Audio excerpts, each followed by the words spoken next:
সবাই হাতে সব পাঠ্যপুস্তক কবে যাবে?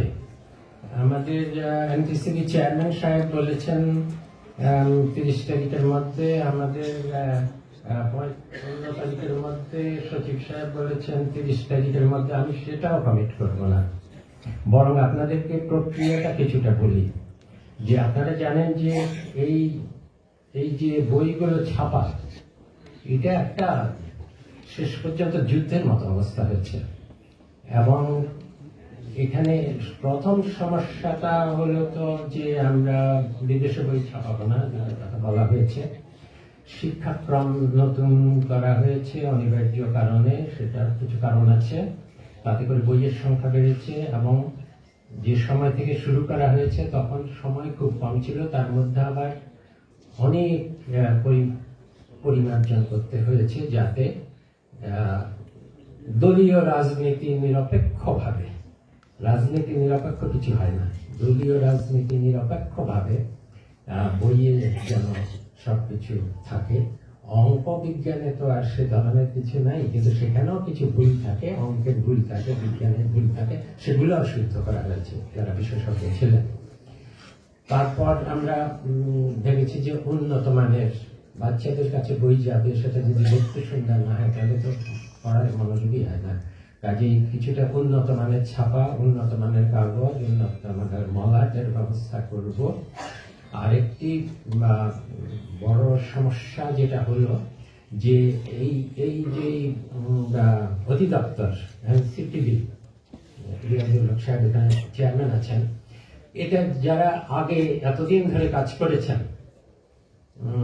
অনিবার্য কারণেই তাদের প্রায় অনেককে চলে অন্য জায়গায় অন্যত্র সরিয়ে দেওয়া হয়েছে।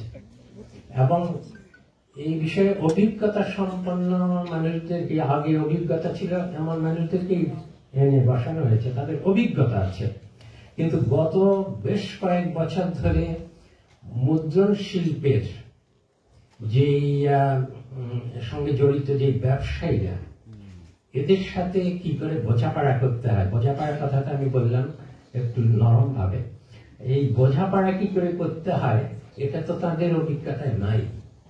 এবং সেটা করতে গিয়েই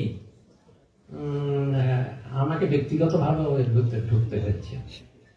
এর মধ্যে অল্প সময়ে আমি কাউকে দোষারোপ করব না, বরং আমি বলবো যে আপনারা অনেকে আগাথা ক্রিস্টির উপন্যাস, রহস্য উপন্যাস অনেকে জানেন। এটা হলো সবচেয়ে প্রসিদ্ধ রহস্য উপন্যাস, আগাথা ক্রিস্টির উপন্যাসগুলো বা রহস্য গল্পগুলো। এই রহস্য গল্পগুলো সবগুলোরই একই প্যাটার্ন। একদম শেষ পর্যন্ত না গিয়ে বোঝা যাবে না যে কেউ সন্দেহের ঊর্ধ্বে না, সেটা মন্ত্রণালয়ের ভিতরে হোক, বাইরের ব্যবসায়ীরা হোক, মজুদদাররা হোক, সিন্ডিকেট হোক, যেই হোক। এই জন্যই বলছি আমি কাউকে এখন দোষারোপ করছি না, কিন্তু এই অভিজ্ঞতা এবং এটার অনুসন্ধান কাজে লাগিয়ে আমরা ভবিষ্যতে এই বই বাণিজ্যকে, বই ছাপার বাণিজ্যকে কি করে আরো সুশৃঙ্খল করব এবং এতে যে একচেটিয়া ব্যবসা সেটা কমিয়ে আরো উন্মুক্ত করব, সেটা প্রচেষ্টা চালিয়ে যাব। এটা আমাদের শিক্ষণীয় একটা বিষয় হয়ে থাকবে। এবং এই যে কাগজের মান ঠিক রাখা এবং প্রেসের কাজগুলো, আমাদের কাজগুলো বাদ দিয়ে যাতে 90 ধরনের কাজ না হয় সেগুলো দেখা, তদারকি করা, এবং কোথায় কোথায় মজুদ আছে, যে কোনো সময় যদি সরবরাহের সমস্যা হয় তাহলে তো ব্যবসায়ীরা মজুদ হবেই। এগুলো সবকিছুর জন্য ইতিমধ্যেই বলা হয়েছে আমাদের কিন্তু একটা বাণিজ্যিক ভাবেই একটা ইন্সপেকশন টিম আছে। অন্য বছরের মতো তারা কাজ করেন, তাদেরকে দিয়ে যে কিছু হয়নি তা বোঝা যাচ্ছে। কিন্তু সেই জন্যই আমাদের এই যে বলা হয়েছে, আমাদের ঢাকা শহরের যে শিক্ষকবৃন্দ কলেজের, এদেরকেও পর্যবেক্ষক হিসাবে নজরদারির জন্য প্রত্যেকটা প্রেসে রাখা হয়েছে। যেটা বলেননি ওনারা, প্রত্যেকটা গোয়েন্দা সংখ্যার গোয়েন্দা সংস্থার একাধিক টিমকে ঘুরে ঘুরে নজরদারির ব্যবস্থা করা হয়েছে প্রেসে, এবং যেখানে মজুদ থাকে কাগজ সেখানে, যাতে কোথাও সেই মজুদ সরিয়ে নেওয়া না যায়।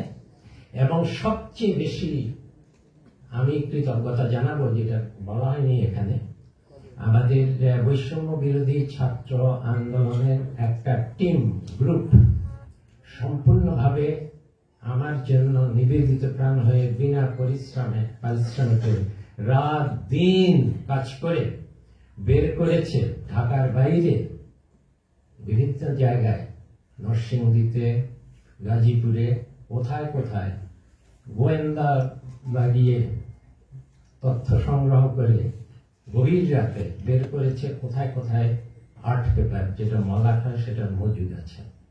আমি তাদেরকে ধন্যবাদ জানাই।